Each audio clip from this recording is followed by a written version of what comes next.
باوري اوسئ چې ستاسې خبرې خورا لوړ اغېز لري.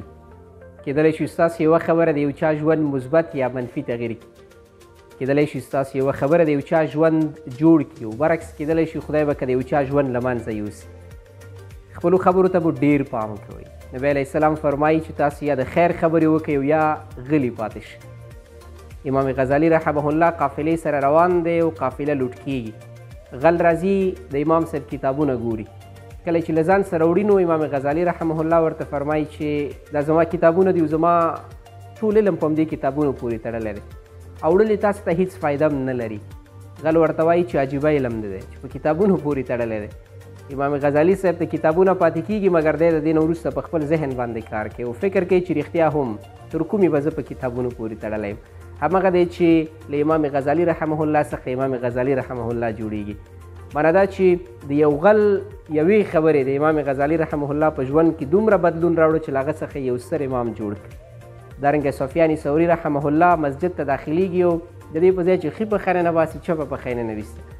مسجد کې یو کلیوال وانډچي ناست دی، هغه پرې غږ کوي چې یا ثور یا غویي.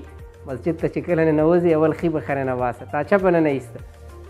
سفیان ثوري رحمه الله د خپل نوم سره د ثور یا د غویي تخلص ټاکي او خپل نوم سفیان ثوري ټاکي د دې لپاره چې د دې نه وروسته دی هر کار کوي نو هغه د قرآن عظیم الشان او د احادیثو په تله کې وتلي چې رښتیا هم کوم کار چې زه کوم دا د قرآن او حدیث مطابق دی که نه. همغه دی چې سفیان ثوري رحمه الله تر ننه پورې نوم ژوندی پاتې دی.